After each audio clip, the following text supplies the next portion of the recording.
नमस्कार दोस्तों, मैं सुमित मिश्रा स्वागत करता हूं एक बार फिर से आप सभी का एनजेटी एजुकेशन में। दोस्तों, आज की वीडियो में हम लोग जानेंगे कि भारत ने कच्छाथीवु द्वीप को श्रीलंका को क्यों दे दिया था। ऐसी क्या मजबूरी आ गई थी जो देना पड़ा था। उसके अलावा अभी जो ये चर्चे में आया है, ये क्यों चर्चे में आया हुआ है और क्यों इस पर राजनीति खूब गरमाई हुई है। तो आज की इस वीडियो को जानने के बाद पूरा क्रिस्टल क्लियर हो जाएगा। हम लोग इतिहास से लेकर आज तक की सारी जानकारी जानेंगे इस कच्छाथीवु द्वीप के बारे में।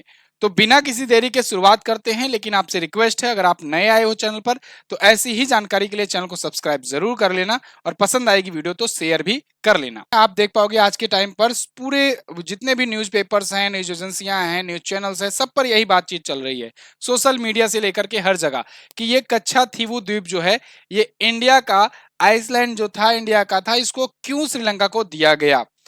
जब ये दिया गया तो 1974 का टाइम पीरियड चल रहा था। उस टाइम समझौते के तहत इसको दिया गया और इंदिरा गांधी जी पावर में थी, यानी कि वो प्रधानमंत्री थी और उन्होंने डील साइन करी और उसके बाद ये दिया गया था। तो ये क्यों दिया गया, इसको लेकर के बातचीत चल रही है। बीजेपी का कहना यह है कि कांग्रेस पर भरोसा नहीं कर सकते, वो अपनी जगहों को, अपनी जमीनों को दान में दे देते हैं या फिर हार जाते हैं। और उधर कांग्रेस का पलटवार ये है कि चलो भैया, अगर हम हार जाते हैं तो पिछले 10 साल से तुमने मुद्दा क्यों नहीं उठाया और वापस क्यों नहीं ले लिया 10 साल में, अभी जब चुनाव आ रहा है तब क्यों क्या याद आ रही है। इस सभी बातों को लेकर के हम लोग जानेंगे, लेकिन इस वीडियो में क्या क्या बातें मुद्दे की बात है जहां से आपके लिए क्वेश्चंस बन सकते हैं, जो आपके लिए जानना जरूरी है।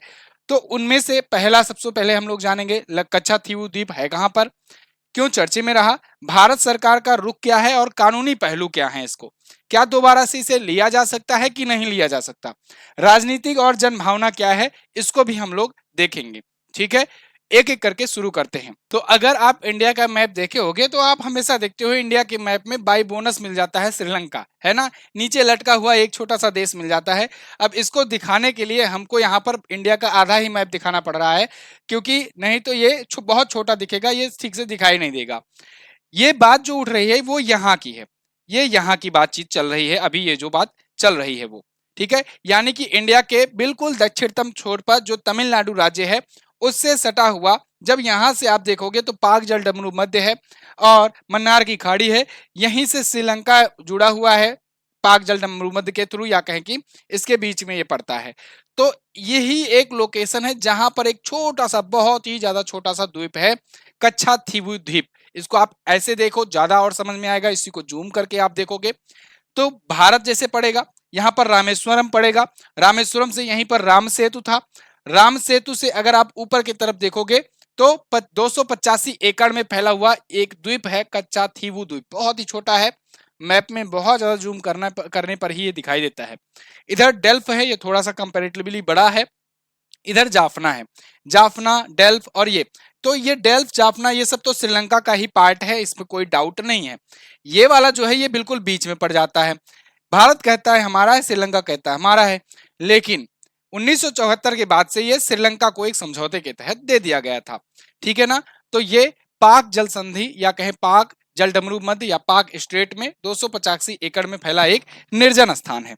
बना कैसे, ये द्वीप कैसे बना, तो देखो दुनिया भर में जितने भी द्वीप हैं उनके अलग अलग कारण हैं बनने के, लेकिन उनमें से बहुत सारे द्वीप ऐसे हैं जिनके कारण है ज्वालामुखी विस्फोट।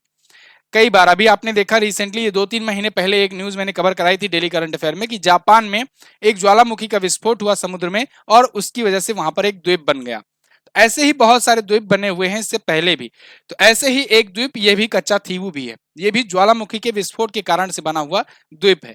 तो ये कच्छाथीवु द्वीप जो है हजारों साल पहले ये ज्वालामुखी विस्फोट के कारण बना था और उसके बाद समय समय पर यहाँ पर विरासतें चलती रही, ब्रिटिश शासन रहा वगैरह वगैरह, भी हम लोग जानेंगे। लेकिन आगे बढ़ने से पहले मैं आपको बता दूं, आजकल मैं ट्रेंडिंग टॉपिक पर काफी वीडियोस आपको दे रहा हूं और लोगों को पसंद भी आ रही है। मैंने अभी इलेक्टोरल बॉन्ड स्कैम पर भी आपको वीडियो दी थी, आचार संहिता क्या है इस पर भी वीडियो दी थी, लाखों लोगों ने देखा।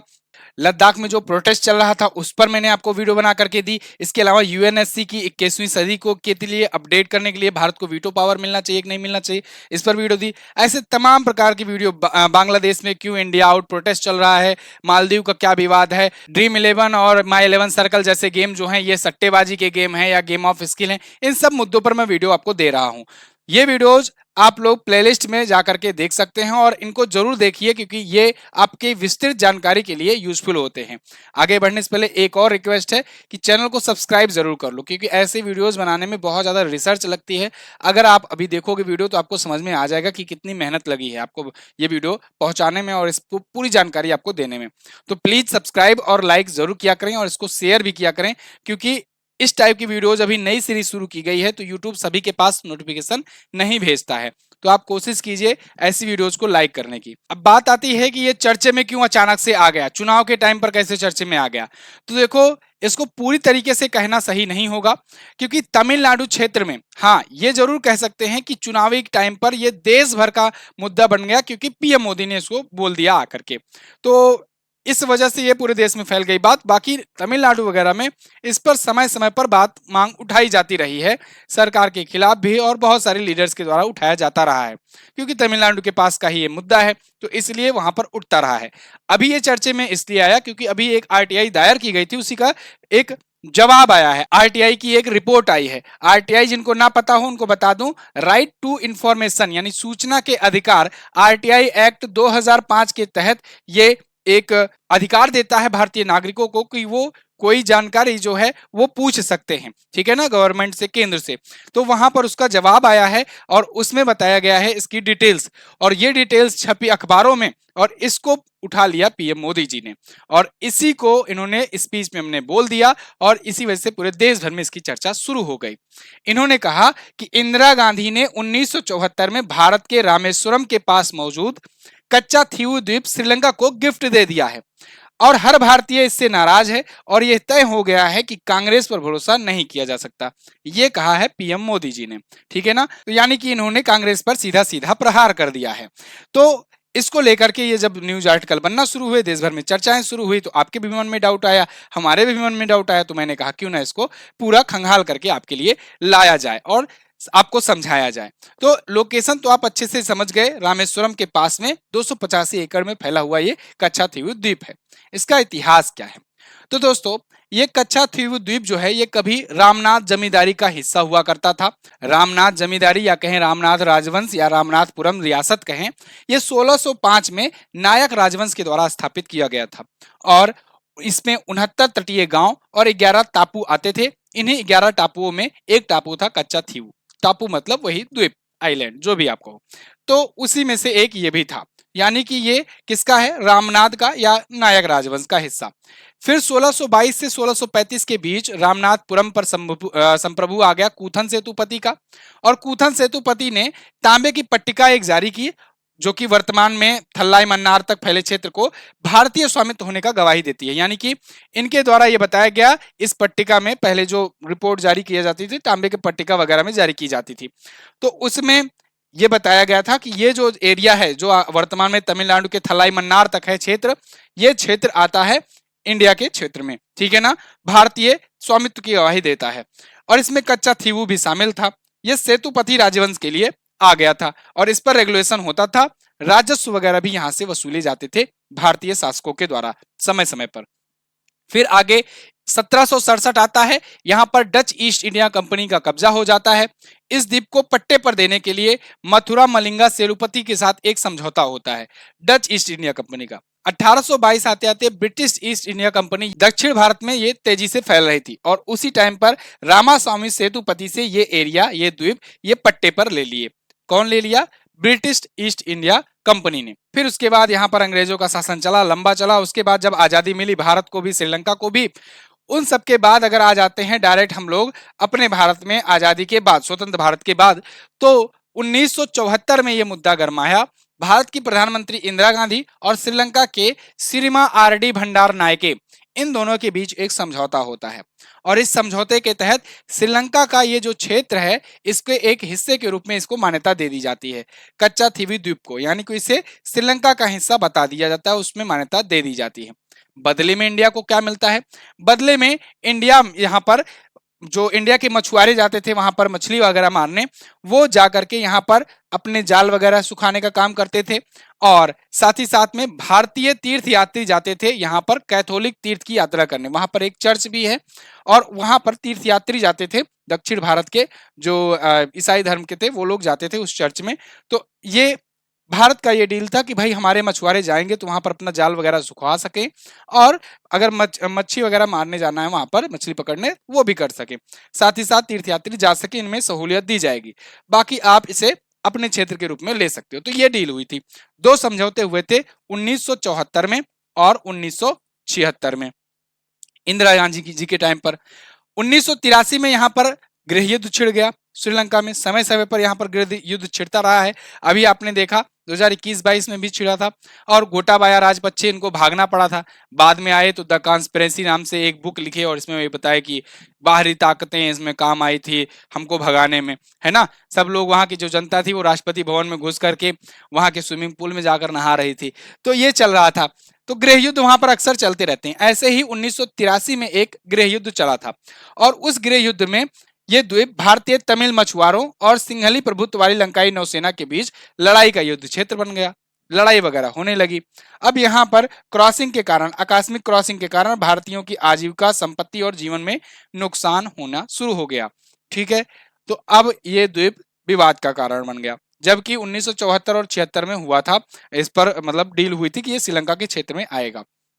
फिर अभी भारत सरकार का और कानूनी पहलू क्या कहता है इस पर? 2013 में भारत सरकार ने स्पष्ट किया कि भाई देखो देखो, जैसे कि मैंने आपको शुरुआत में बताया कि ऐसा नहीं है कि ये मुद्दा आज का है, यह मुद्दा अभी अभी चुनाव के टाइम उठा हुआ है। ये मुद्दा तमिलनाडु में लगातार उठाया जाता रहा है वहां के गवर्नमेंट के द्वारा। वहां के गवर्नमेंट भी कह सकते हैं या कहीं गवर्नमेंट के अपोजिशन में जो रहते हैं वो उठाते रहते हैं, मतलब लीडर्स जो हैं, क्योंकि जनता की डिमांड उठाते हैं तो वो मुद्दा लगातार वहां पर उठता रहा है। और 2013 में भारत सरकार से जब स्पष्टीकरण मांगा गया तो भारत सरकार ने स्पष्ट किया कि इसको दोबारा लेने का कोई सवाल ही नहीं उठता। क्यों? क्योंकि कोई भी भारतीय क्षेत्र हस्तांतरित नहीं किया गया था, भारतीय क्षेत्र नहीं दिया गया था, तो इसलिए इसको लेने का कोई मुद्दा आता ही नहीं है। भारतीय क्षेत्र जैसे मान लो अपना पीओके है, ये पाकिस्तान ने लिया हुआ है, तो ये अपना क्षेत्र था तो वो लिया है तो इसको हम लोग लेंगे। लेकिन यहाँ पर ये 2013 में कह रहे हैं इसको हमने नहीं दिया हुआ है, हमने तो बस मान्यता दी थी कि इसको ये तुम्हारा हो गया, ये हमारा नहीं था। तो इस हिसाब से भारतीय क्षेत्र हस्तांतरित नहीं किया गया था, इस वजह से हम इसको ले नहीं सकते हैं या कहीं लेने का कोई मुद्दा ही नहीं उठता है। इस मुद्दे को ब्रिटिश भारत और सीलोन के बीच में विवाद के रूप में उठाया गया था। 1974 और 1976 में समझौते के माध्यम से ये हल किया गया था। मतलब ये मुद्दा बहुत पुराना था और इस मुद्दे को 1974 और 1976 में हल किया गया था। 1974 और 1976 में हमने कोई दिया नहीं था, ये कहना है। 2013 में जब भारत सरकार थी तो उसका जवाब जब आया था तब केंद्र सरकार ने दावा किया कि कच्छाथीवू द्वीप भारत श्रीलंका अंतरराष्ट्रीय समुद्री सीमा रेखा के श्रीलंकाई हिस्से पर स्थित है। ये 2013 का वो स्पष्टीकरण है भारत सरकार का, जिसके तहत ये कहा गया कि भाई देखो इसको हम लोग लेंगे कि नहीं लेंगे इसका कोई विवाद ही नहीं होना चाहिए, डाउट ही नहीं होना चाहिए, ये अपना है नहीं। लेकिन जनभावना क्या कहती है, राजनीति क्या कहती है? भाई जहां जनभावना वहीं राजनीति। तो जनभावना तो ये कहती है, उनके मन में ये रहता है कि ये हमारा था, इसको श्रीलंका ने ले लिया है, इसको वापस लेना है, जैसा कि आपने अभी देखा पीएम मोदी जी के भाषण में। तो कच्छाथीवू द्वीप का स्थानांतरण भारत की संसद के दोनों सदनों में विरोध और बहस के तहत उठाया जाता रहा है। तमिलनाडु के नेताओं ने समय समय पर द्वीप की पुनः प्राप्ति की मांग भी उठाई हुई है और इस द्वीप के अस्थायी पट्टे, अस्थायी पट्टा मतलब एक ऐसा परमानेंट पट्टा हो जाए जिससे भारत का ये परमानेंट हो जाए, इसकी मांग वर्षों से की जाती रही है। अब मैं आपके ऊपर छोड़ देता हूं कि आप 2013 में भारत सरकार का वो जो स्पष्टीकरण है उसको मान के चलते हैं या फिर यहां पर तमिलनाडु के नेताओं के द्वारा जो लगातार समय समय पर उठाई जा रही मांग है या जो इनका कहना ये है कि ये अपना था, इसको दे दिया गया, वहां पर क्यों दिया गया, इसको वापस लेंगे, इसको मांगते हैं। तो ये मैं आपके बुद्धि विवेक पर छोड़ देता हूं, आप पर्याप्त बुद्धिमान हैं, इसको आप समझिए। राजनीति तो चलती रहेगी, चुनावी मुद्दा है, चुनावी टाइम है तो अभी उठेगा, जहां चुनाव समाप्त हुआ तहां फिर से सब भूल जाएंगे, फिर ये एक रीजनल इशू बन करके रह जाएगा। फिलहाल अगर आप ऐसी टॉपिक पर और वीडियोस देखना चाहते हैं तो चैनल को सब्सक्राइब जरूर कीजिए। ऐसे और विभिन्न मुद्दों पर मैं क्लासेस वीडियोस लाता रहता हूं। आपको अगर पसंद आएगी तो इसे शेयर भी कर देना अपने साथियों के पास। और इसके अलावा अगर आप किसी एग्जाम की तैयारी कर रहे हो तो आप हमारे जीएस सफलता 3.0 बैच को ले सकते हो। वीओडी फॉर्मेट में ये उपलब्ध है और इससे आप बहुत ही कम दाम में जितने भी सब्जेक्ट हैं बहुत ही अच्छी जानकारी के साथ, डिटेल जानकारी के साथ पढ़ सकते हैं। इससे ज्यादा कंटेंट आपको कहीं और नहीं मिलने वाला है इस प्राइस में। इतिहास, भूगोल, इकोनॉमी और पॉलिटी सब कुछ आपको यहाँ पर मेरे द्वारा पढ़ाया गया मिलेगा। साथ ही साथ में 15 महीने की ई बुक भी आपको मिल रही है। एमजेटी ऐप पर ये कोर्स अवेलेबल है। अगर आप लेना चाहें तो MJT app Google play store से जाकर डाउनलोड कर सकते हैं। कोई भी डाउट आए, कोई भी इशू आए या सजेशन चाहिए तो आप इस नंबर पर व्हाट्सएप भी कर सकते हैं। यहाँ तक क्लास देखने के लिए बहुत बहुत धन्यवाद। इन सभी क्लासेस को भी आप लोग जाकर के जरूर देखना, आपको निश्चित ही बहुत सारी जानकारियां मिलेंगी। मैं मिलूंगा अगली क्लास में, तब तक के लिए नमस्कार, जय हिंद, वंदे मातरम।